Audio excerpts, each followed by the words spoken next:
Hi, my name is Rosie Flores. I'm a guitar player and singer-songwriter and all-around cool girl, and it's good to be here at the Art Car Museum in Houston, Texas. And behind me is a painting that I did of my favorite rockabilly star, Elvis. And I've had an affinity for Elvis and kind of a crush on him my whole life, and I've never painted him. And I was inspired by this album cover that I had gotten for Christmas. It was a Christmas album cover, a vinyl of Elvis. And I decided, just because I loved the colors, he was wearing this red jacket, and you know, just the kind of the redness in his face and his lips, and he just looks so glamorous in this picture. I thought that would be fun to paint. And so it doesn't look exactly like his face was in the, because I always like to kind of put my own thing into it. But I have to say the fun thing about painting Elvis was that when I was sketching him onto the canvas, I used a really light pencil just to kind of get my way around, and then I sort of draw with the paintbrush after that. But when I was working on his eyes, it was really funny. I felt like he was flirting with me. I kid you not. It was like his eyes were like flirting with me. And I'm like, Elvis, stop it. Cut that out. Cut it out, dude, you know. But it was really cool because, you know, you're creating something through your soul and what you really feel about this artist, and it's like it becomes real, and all of a sudden you've got the real soul of the person you're trying to capture.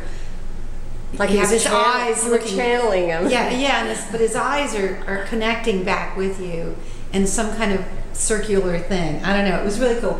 And I noticed that when I finally put acrylic paint to the canvas that because of the detail in sketching with a pencil, I lost some of that little extra glint in his eye, and I couldn't really figure out how to exactly get it back in, but I still think he looks pretty cute. Well, so did somebody else. Good. So let's go into the other studio in the gallery in here. You have another piece. Oh, I love that. I didn't see that one from far away. I love that painting. This is my Louie Armstrong. I found how I first come to find this. It was a photograph that a good friend of mine, who's another songwriter, Radney Foster, and he's another Texas musician. And I was looking at his new house that him and his wife had bought, and he was showing me his son's bedroom, who was studying trumpet. And he showed me this picture of Louie, which was a kind of washed out Xerox, black and white Xerox of Louie Armstrong. And it was this shot. And he said, isn't this a great picture of Louie Armstrong? He says, I'm going to frame this and put it up in my son's bedroom to inspire him because he loves Louie Armstrong. And I said, oh, let me paint that for you. Like, that would be so great if that was in color inside a kid's bedroom. And I said, I would love to just get a chance to paint that. So this was my first practice run at it. And then I did one more for him, which I decided would be a whole different color scheme. And I used yellow and purple. So instead of yellow and green, it's yellow and purple, and I can't remember what the background was. You have to go to Radney Foster's house to see, but he's got it in his living room. So there's actually two, and they don't look identical because they're, you know, completely different pieces, but they're very similar because it's that expression, only just different strokes of the paint. With you being on the road a lot, how does that affect your painting, and is that a real good release for you when you have to? It's a really good release. I decided, you know, there's a couple pieces I did around the Elvis one this year. I decided to start painting again. I did Louie like 7 years ago, and I decided that I can't wait any more years to jump back into it. And so I said, okay, February, every Saturday and Sunday, all the paints, all the paintbrushes, all my sketches, all my pictures of things that I want to paint just come out on the table. And it's just almost like songwriting. You get all your notes and you put them out on the table, I'm gonna work on these lyrics of the song.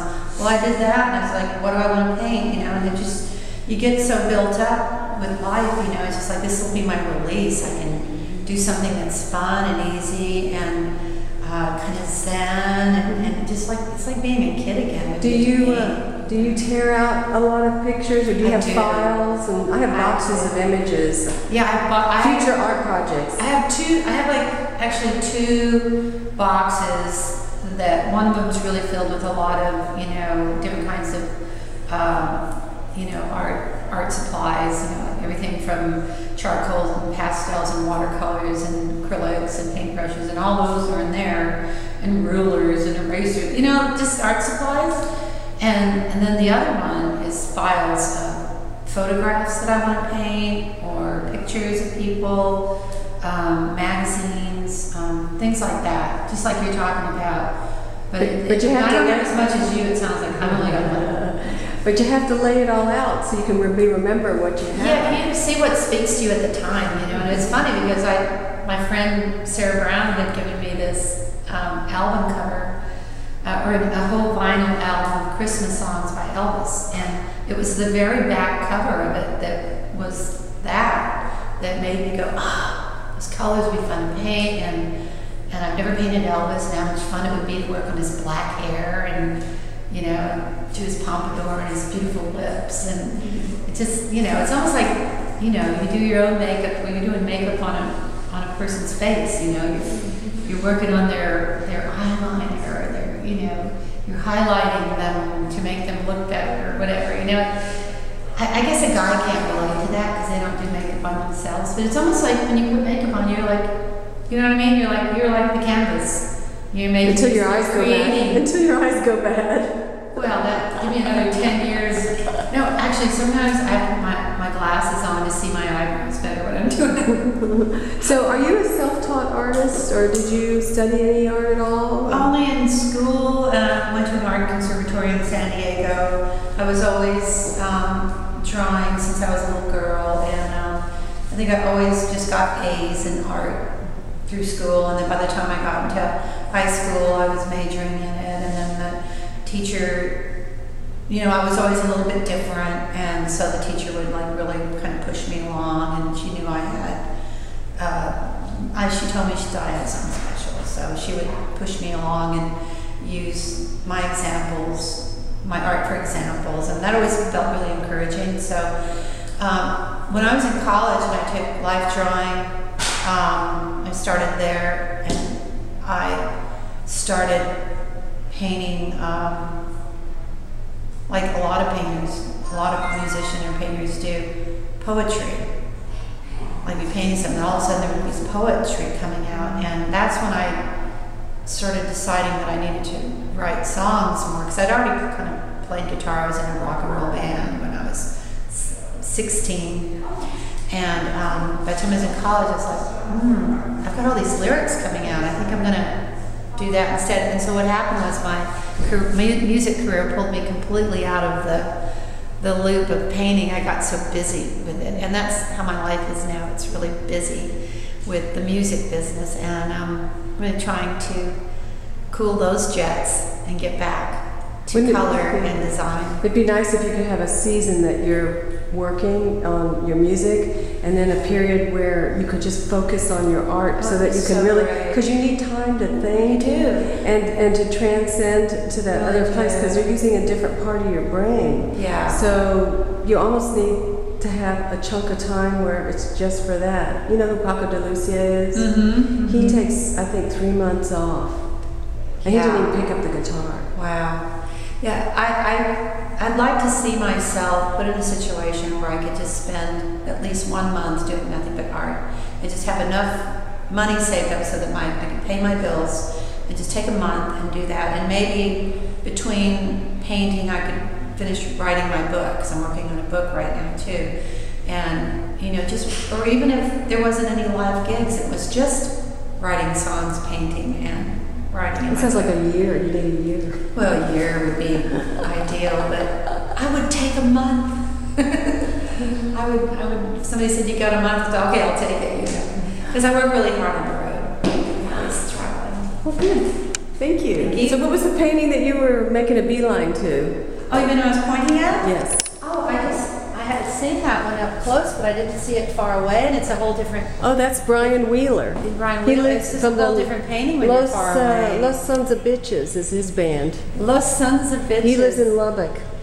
Ah, I love that one. It reminds me, it has a similarity to a friend of mine in New York named Jack Forcell.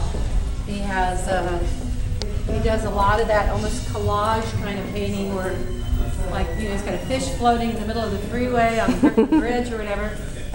And then the top is the airplanes. Really reminiscent of a Jack Forcell out of New York. But Jack's style is different style of painting for sure, but